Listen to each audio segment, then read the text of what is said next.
Time management can sometimes seem like a mystery. How can we possibly get everything done and still have any time left over to enjoy our lives?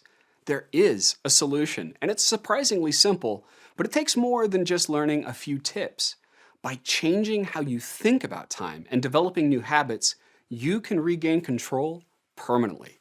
Hi, I'm Dave Crenshaw, and in decades of consulting and coaching organizations of every size, from Fortune 500 companies to freelancers, I've developed a simple and effective approach to time management. It's more than a quick fix, it's a top to bottom solution. In this course, we'll cover the 3 principles of productivity: space, mind, and time. Meaning, you'll have a more organized workspace, increased mental clarity and focus, and a schedule built for productivity and balance. If you follow these principles, you can regain dozens of hours of free time every single month for years to come. Millions have used these strategies to regain control of their time while having greater flexibility to enjoy their lives. And I look forward to sharing it with you.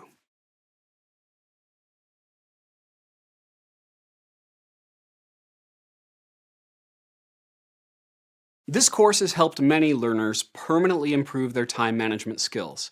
Because they acted and did something with the principles I share, they found it easier to develop lasting habits. The exercise files that accompany this course are important parts of that habit development. Occasionally, I'll ask you to pause and fill them out. Don't rush past those moments.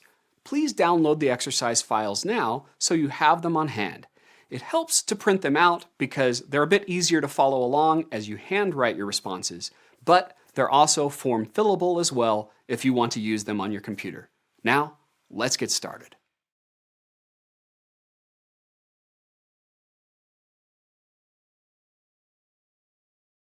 What would you do if you had an extra 10 hours per week? Think about it. If you had an extra 2 hours every workday, how would you reinvest that time? Would it be on hobbies? Would you spend it with friends or family? Would you reinvest it in your career? To become more productive and master time management, having strong motivation in mind is essential. So carefully consider this question. If you had an extra 10 hours per week, how would you spend that time? What I'll share with you in this course will help you get that free time, maybe even more. Those who follow this course gain at least an extra 10 hours of free time per week. They do it not by working harder or packing their schedule full, but by being a little more focused. Getting that time back begins with knowing your personal motivation. Decide right now what you'll do with that time once you get it. Write your answer down on a note card or sticky note. When I have an extra 10 hours a week, I will, and then fill in the blank. Put your answer somewhere you can see it. Then whenever you feel challenged during this course, look back at the answer you wrote. Remember your personal motivation, your vision of the future, and all the wonderful things you'll do with the extra time you'll uncover.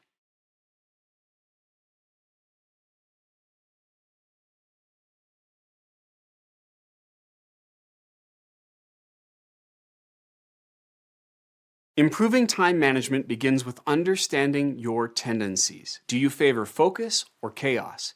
Consider this graph. On the left, we have focus, and on the right, we have chaos. Those who have always stayed on the left are focus masters, and they're rare. These people are gifted with organization and have never had any issue with productivity. They're frustrated with the inefficiency of people around them. They may say, just do it my way. But this rarely works. For focus masters, this course provides a simple way to help others become more productive. Those on the right of the scale are chaos masters, and they've always struggled with organization and productivity. Many chaos masters learn to be successful despite their natural tendency to be disorganized. They may have a cluttered office, yet claim they know where everything is. They may show up late or occasionally miss deadlines. For chaos masters, this course provides a simple way to be more efficient and focused without hurting their creativity or ability to build relationships. Those in the middle are nomads. I've found most people fit into this category. They may consider themselves inherently focused, but they've wandered from that tendency, and it's frustrating. If you're a nomad, this course can help you recover your lost focus and regain control. The Focused Chaos Scale helps you become aware of how this course can best help you. Many who've successfully completed this course have also found it helpful to learn where I, your instructor, fit on this scale. The truth? I'm inherently a chaos master. If you saw the way I operate now, you'd likely think that I'm a focus master 99% of the time. Yet in my past, you used to have to use a shovel to get from the front door to my desk. I also jumped from career to career, living in constant chaos. A psychologist determined I was off the charts ADHD. This awareness led me to build the simple systems of this course. This should give you some hope. Most time management systems were built by focus masters, and they're difficult for the rest of us mere mortals to follow. But the principles we'll cover here are simplified and universal, wherever you fit on the Focus Chaos Scale.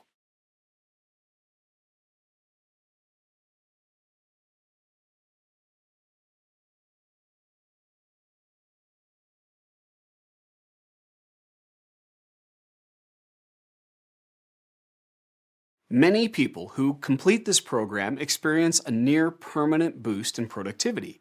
You can accomplish this by following these suggestions. First, schedule time to complete this course in as few settings as possible. 1 or 2 sessions are ideal, but a couple more are fine. This course has 2 major sections. Chapters 1 through 6 cover the core principles of the course. These are the big ideas you'll want to live and consider every day. It will take you roughly an hour to complete this section.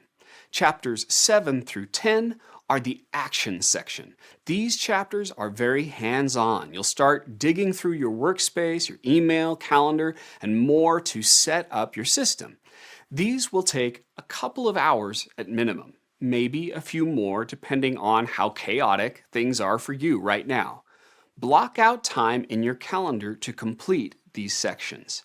Overestimate how long you think they'll take and protect that time. Avoid any distraction or interruption that isn't a true emergency. Also, when I ask you to do something, please do it. Pause the video and complete the exercise. The emphasis on action is a bit like how professional athletes or musicians create muscle memory. You're going to create productivity memory as you practice new habits for dealing with time and work. Finally, focus on principles, not technology. It's easy to think that a new app or the latest computer or a new phone upgrade will suddenly improve our productivity. The truth? Technology alone doesn't make us more productive. Living principles that never change does. For example, one of the things you'll learn in this course is that you need to carry your calendar with you and use it consistently. The app you use and the brand of phone you're carrying don't matter as much as the commitment you make to live the principle. Does all this seem like a big investment of time and energy? I understand. Just remember that this investment can pay off in dozens of hours of free time every month.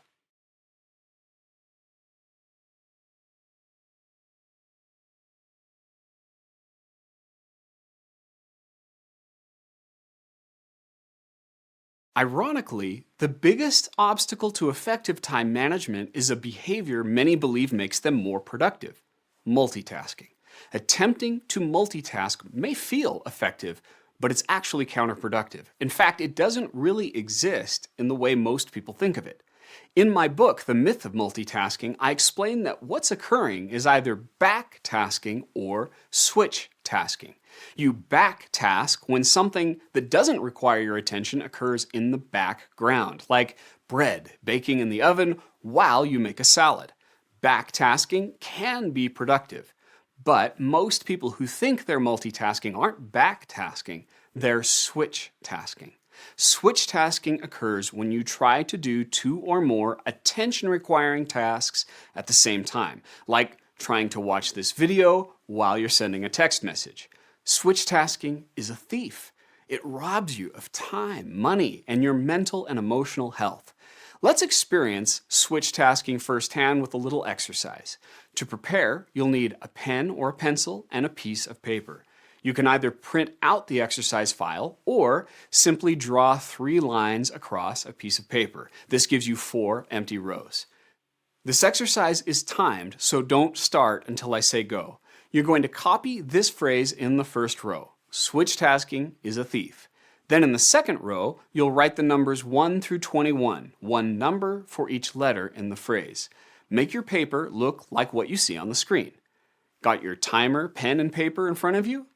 Get ready, get set, and go.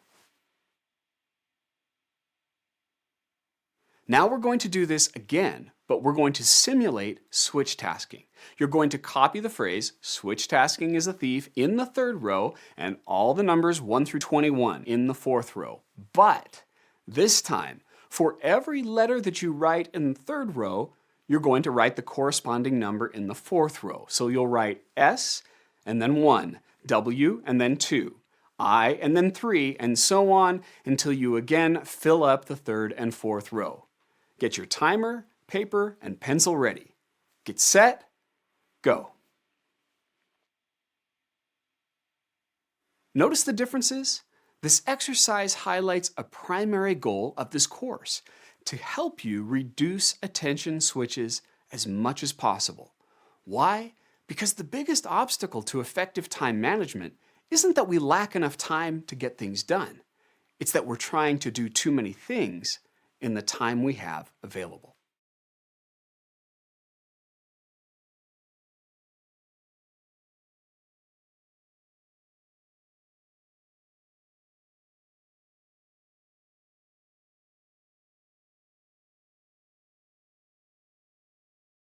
Multitasking, or more accurately, switch tasking, forces us to pay switching costs. Hidden time expenses we pile up hundreds of times per day. There are 3 main switching costs to switch tasking. First, the amount of time it takes to complete things increases, in some cases up to twice as long as the first time. Consider an everyday occurrence. You're responding to an email from a coworker, you're crafting a careful response, and then a text message comes in. Most will stop typing the email and check the message. They send a quick reply, then they have to return to the email and do what? Reread what they wrote, get their mind in the right place, and continue writing. This costs a lot of extra time, maybe a 5-minute loss or more. And when you consider Microsoft research found that workers on average switch apps 566 times per day, you can see how lost time starts to accumulate. Second, the quality of the work decreases, or the likelihood of mistakes increases. How many times at work have you seen someone given very clear instructions, yet they still messed it up? Frustrating, right? As I consult companies, I've found that when intelligent people make obvious mistakes, it's almost always a symptom of switch tasking, not incompetence. The third cost of switch tasking is stress. Switch tasking makes everything more stressful, even with something as simple as copying numbers and letters on a piece of paper. We have so many ways to reduce stress and so many time-saving devices, and yet we're more stressed than we've ever been. A big part of that is because of the cultural acceptance of switch tasking. Switch tasking is a thief. But the good news, when you reduce switches, you'll have more free time, you'll make fewer mistakes, and you'll feel less stress.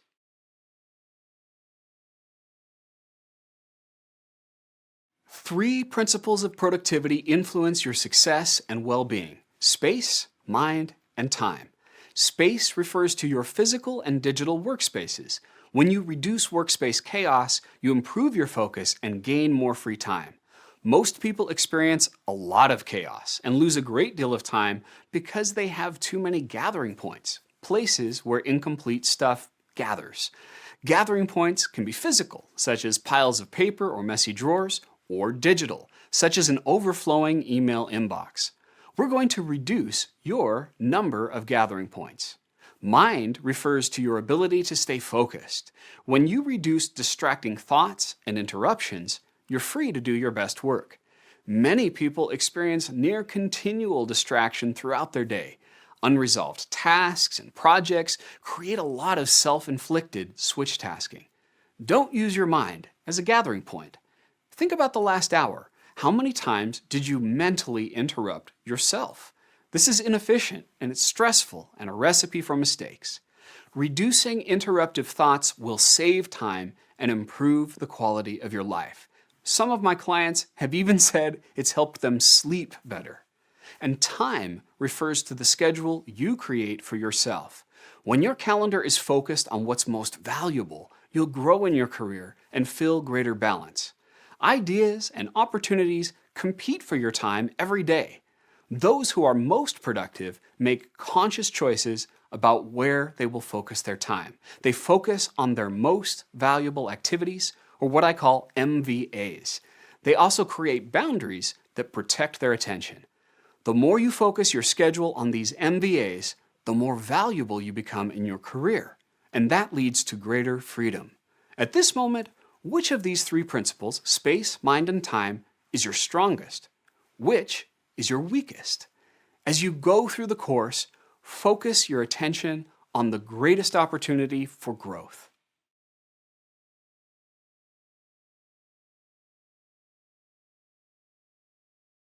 Let's explore the principle of space. We'll start by finding out how many gathering points you have. First, a couple of definitions. A gathering point is a physical or digital space where anything unprocessed gathers. Unprocessed means anything that's unresolved, meaning you haven't fully decided what you're going to do with it, when you're going to do it, or it's not where it belongs. If any one of those three things is missing, what, when, or where, then it's unprocessed. When you understand these definitions, you'll see that gathering points are all around you. Anywhere tasks, papers, projects, and so on gather is a gathering point. And the more gathering points you have, the more switching cost you pay. I've provided a worksheet you can download to determine how many gathering points you have. For each type of gathering point, add one on the worksheet.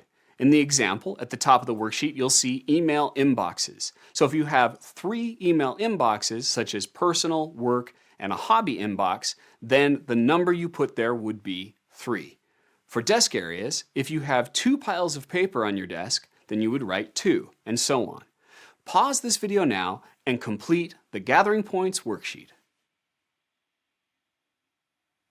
For many people, the worksheet you just completed is an eye-opener. Prior to completing this course, the average person has between 30 and 40 gathering points. The lowest I've seen from someone prior to completing this course is 8. That person was a focus master. The highest number I've ever seen from a chaos master is 161 gathering points. If you're way above average like this, that's okay. In fact, it's a good thing because you have a greater opportunity to save time. Whatever your number, we're all going to try to get to the same target, 6 or fewer gathering points. And you're already on the path to making that happen.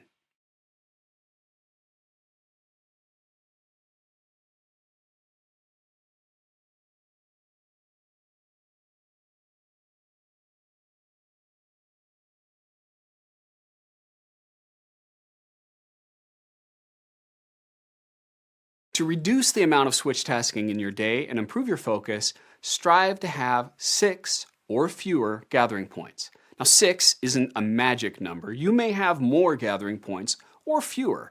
Just try to have as few as possible. I call these approved gathering points, meaning you'll choose and approve what you use, and every place else is unapproved. I've provided an exercise file that lists these gathering points. Refer to this worksheet as you start making choices.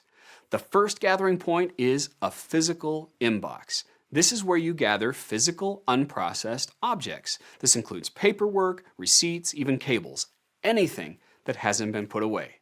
The second gathering point is a portable inbox, the mobile extension of your workspace inbox. Ideally, it's something you take with you wherever you go.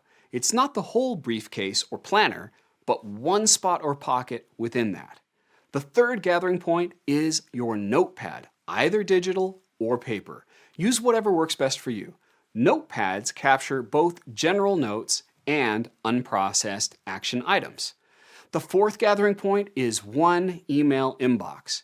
Now, you may have multiple email accounts. However, we want them all to go into one inbox. This will save time lost to checking many different accounts. The fifth gathering point is your primary messaging app. Some workplaces require a specific app for messaging about tasks or projects within a team. Other people use text messaging as their gathering point. And finally, the sixth gathering point is not required but given to you as an option. It's the wild card, meaning you can choose a gathering point that fits your unique way of working. Now that you have the overview, let's take a closer look at each.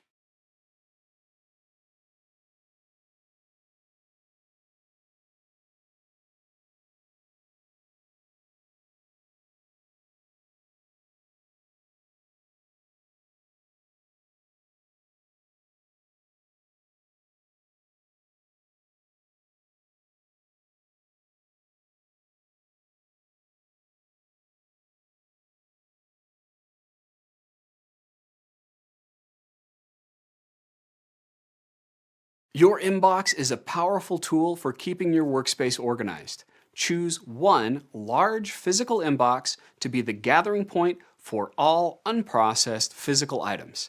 Any unresolved object or paper should be tossed into this inbox. Ideally, the inbox will sit on your desk or next to your workspace. As you go through your day, if you see anything out of place, papers, tools, magazines, pick them up and put them in the inbox rather than putting them away. Then, at a scheduled time, you'll clear out that inbox using a simple and easy system I'll share with you later in the course. This will help you break a common and unproductive habit. Many people allow clutter to gradually pile up in different places. The piles get larger until they can't take it anymore. And then, in a burst of frustration, they spend hours putting everything away. I call it whirlwind organization, and it wastes time. We're going to replace that with a weekly habit. Now, how big should your inbox be? There's no right or wrong here, but it should probably be bigger than you think. Large enough to never get to the point of overflowing. If you only deal with a few papers each week, maybe a deep letter-sized box is enough. But if you deal with lots of large physical items, like product samples at an interior design company, you may need a large plastic storage container. When in doubt, go bigger than you think you need. This will make it easier to put unprocessed items in the inbox rather than letting them gather in unapproved areas. Take a moment and decide what inbox you'll use. If you don't have it yet, go get it. This small step begins your journey of taking control of your workspace.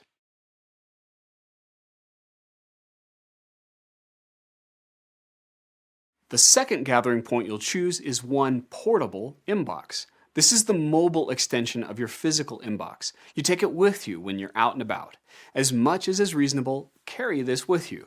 When someone hands you a receipt or piece of paper, put it in this portable inbox. I'm not referring to an entire backpack or padfolio or handbag, just part of it. You may have useful items that you carry in a bag, but only one pocket in that bag will be your portable inbox. You'll need a pocket that's large enough for the size of things you receive. So if you only get receipts, like I do, a pocket in a leather phone case may be all you need. When you get back to your workspace, you'll dump all your portable inbox's contents into your main physical inbox. I'll explain how to deal with that later in the course. A couple of comments. First, some may be uncomfortable with the idea of carrying around a large planner or bag wherever they go. If that's your preference, perhaps have a removable and mobile file folder. You can carry paper in the folder until you return to your larger bag. I don't recommend this because you may accidentally create unapproved gathering points, but some people make it work. Incidentally, I've consulted some clients who care about fashion and want to use a different handbag or satchel from time to time. In this case, you can use that removable pocket and switch it from bag to bag. Second, If you're trying to go paperless, you can mostly avoid the portable inbox by taking pictures of paperwork and adding them to a digital notepad. Or your portable inbox can act as a temporary staging area until you return to your workspace and carefully scan the documents. Take a moment now and decide which portable inbox you'll use.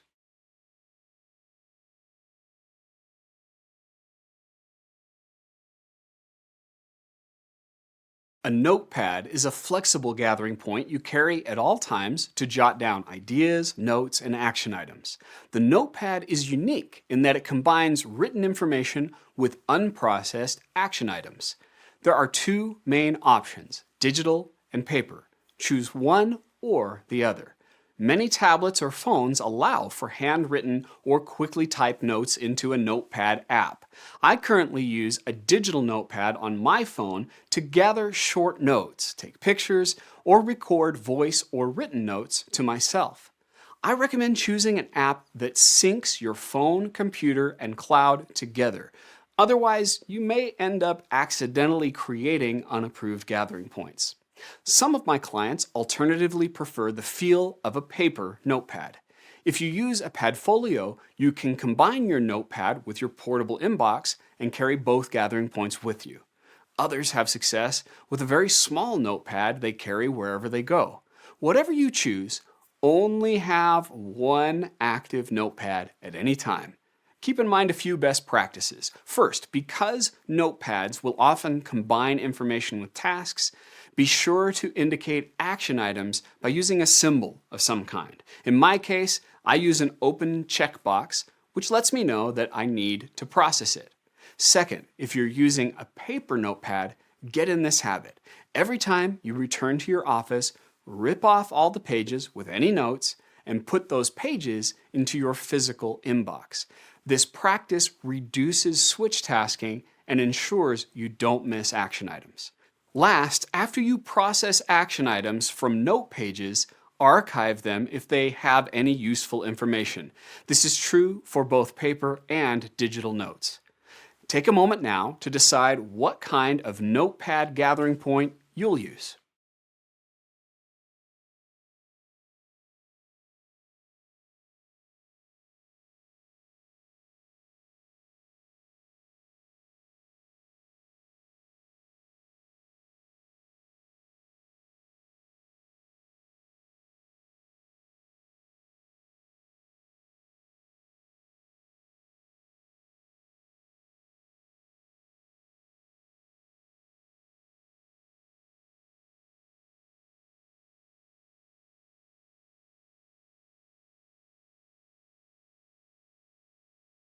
Email is a part of our everyday lives, especially at work.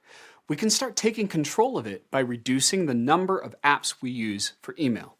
One best practice is to reduce the number of email gathering points you have, ideally one email inbox if possible. For example, I've worked with clients who have 10 or more email accounts, yet they've set everything to go into one email inbox. Now, some are concerned by this concept and want to keep work and personal separate. I understand. Some organizations or jobs simply won't permit that for legal and security reasons. If so, that's fine. Just consolidate as much as reasonable.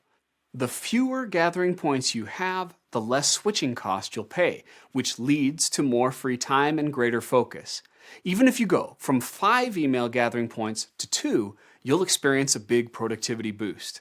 Now, because there are so many email apps available, I'm not able to offer a detailed walkthrough for each. For now, all you need to focus on is combining the flow of email so you use as few apps and inboxes as possible. A simple online search for combine email accounts and then the name of your preferred app is probably enough to find a tutorial on how to do this. Often, you can automatically have separate signatures depending on the account you're using. So a work signature appears when you're replying to work emails and a different signature for personal emails. By processing emails in one spot, you'll make processing more productive. Pause and consider the primary email app you'll use and if you're able to combine inboxes within that app.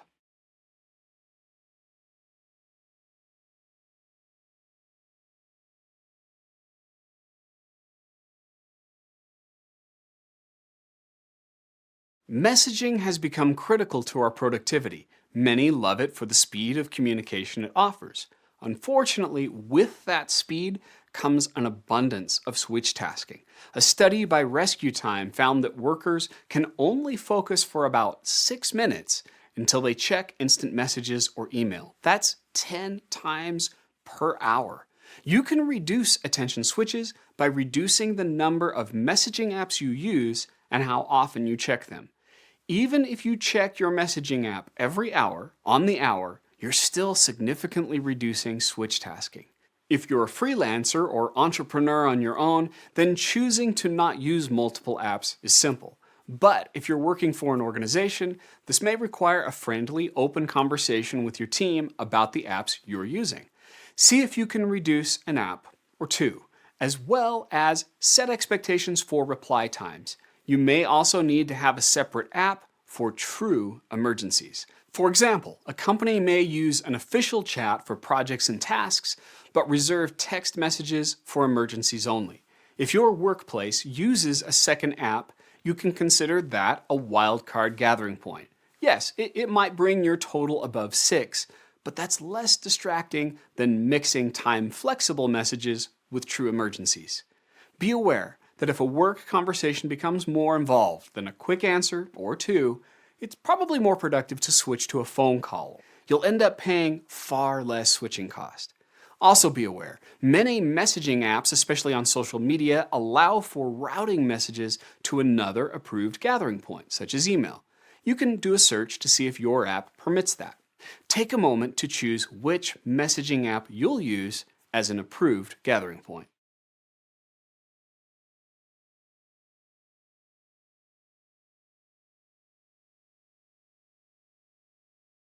The sixth gathering point that you may have is the wildcard. This represents whatever optional gathering points you might need to fit in your situation. While ideally you won't need to use the wildcard at all, in some cases you may need more than one. For instance, you may use voicemail heavily in your work. If that voicemail doesn't send recordings to your email or messaging inbox, you could call this a wildcard gathering point. You may also be in the habit of using a digital task list or to-do list, one place to put unresolved items when they come to mind. Rather than operating directly from a to-do list, gather tasks there and then process them to be done at a specific scheduled time. I'll explain later in the course how to process every to-do that you gather. Social networking sites are also another wildcard option for some. For instance, if one app doesn't forward to your email, then you would need to check it separately. Some clients I've coached have a dedicated personal assistant, a person who handles their schedule and acts as a gatekeeper. They might be a wildcard gathering point if they remind you to do things. By the way, don't ask for reminders from friends or family members. They are not approved gathering points. In the end, the wild card is about flexibility. Not everyone's work situation is the same. So, if you need an extra gathering point, that's okay. Do what works for you. Just try to have as few gathering points as possible to help you maintain focus and reduce switch tasking. Pause and consider. Do you need a wildcard gathering point? If so, what will you use?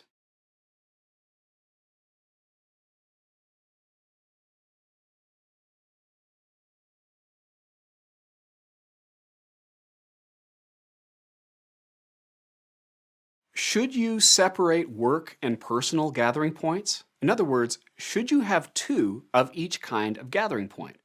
Both a personal inbox and a work inbox, or a personal notepad and a work notepad? The more gathering points you have, the more switches you make. So extra ones can slow you down, increase mistakes, and add stress. I've found that my clients who process work and personal items from a combined gathering point have more free time because they're more efficient and focused. Be aware that you'll be processing or deciding what to do from these gathering points. That means you'll be scheduling time to complete them. Even if you process a personal task at work, you can schedule time to complete it outside of work hours. The idea is to avoid two of each kind of gathering point if possible. But for some, combining work and personal, it just isn't practical. For example, A single physical inbox combining both work and personal works well when you're working from home. But if you have to travel to work, you may need a second personal inbox at home to deal with unresolved tasks.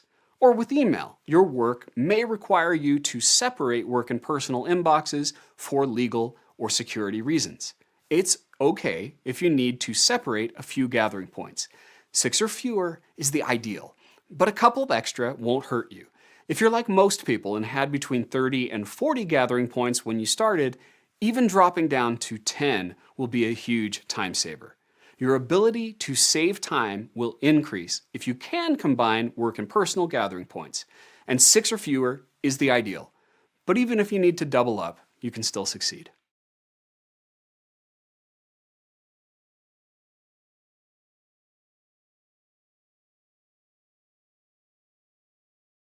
We've now explored the roles the 6 approved gathering points play in your time management. Start using these gathering points from this moment forward.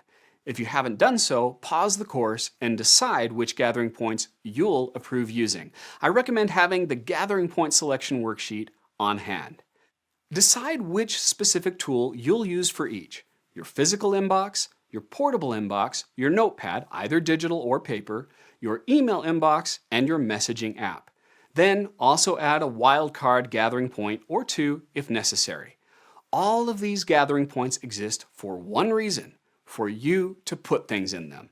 If something's out of place or unresolved, put it in one of these approved gathering points. The next time you're tempted to write a note on the back of an envelope or stuff something in a drawer, pause and instead use one of your gathering points. Right now, you might be wondering how just putting stuff in boxes will help with time management. Please keep going. This is just one piece of a total productivity system. As you progress through this course, you'll see how the pieces fit together and how this simple habit will help you stay organized and save time.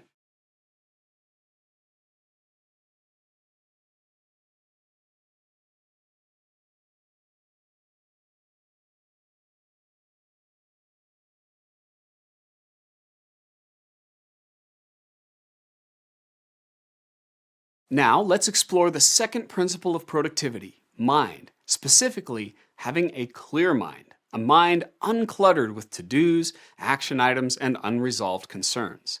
A cluttered mind is constantly in a state of switch tasking. It's distracted, less creative, and less equipped to communicate productively with others. So, develop the habit of moving unresolved tasks from your mind and putting them into approved gathering points. In the previous chapter about space, you selected about 6 gathering points to keep your physical space organized. These gathering points can also keep your mind clear of clutter. When an unresolved task comes into your head, quickly put it into an approved gathering point. Let's say you're at your workspace and suddenly you remember you want to hang up a new picture on the wall. You could write yourself a note and put that note in your physical inbox. If you're away from your desk at lunch and you realize you forgot to send a file to a coworker, you could send yourself an email to take care of it.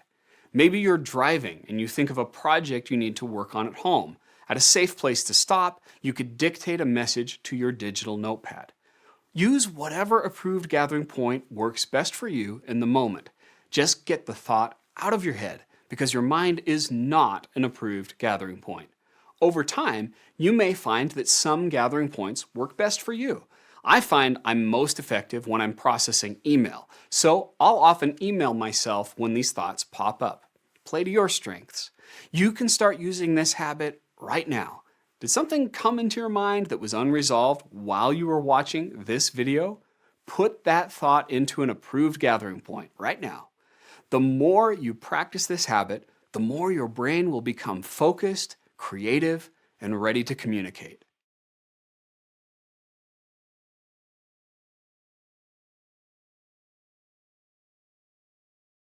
Having a clear mind sounds great, but what if you've accumulated years of unresolved to-dos?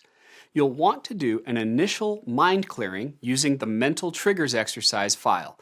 These quick mental prompts will bring up unresolved tasks, so you can move them out of your head and into approved gathering points. The process is simple. First, read one trigger on the list. Second, think for a moment about that trigger.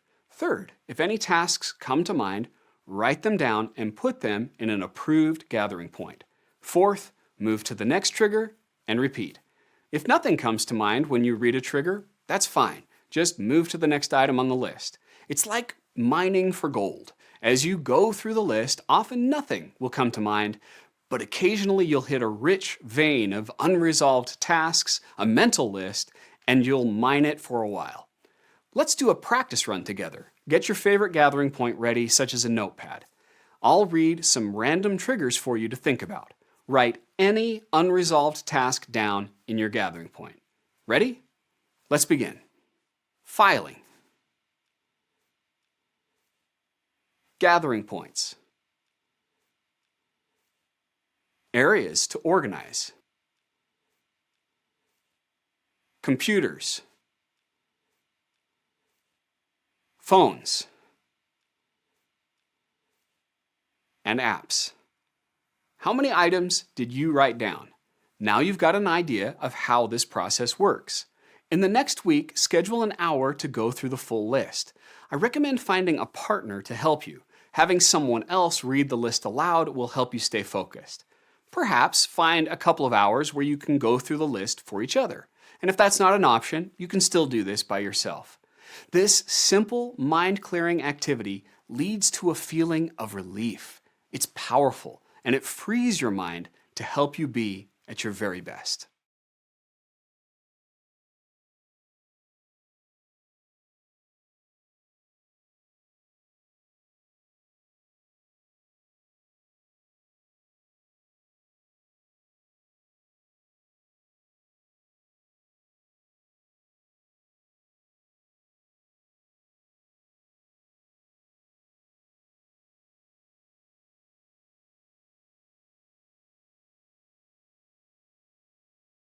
Once you've completed your first session of clearing your mind of unresolved tasks, you'll likely feel some initial relief. For some, it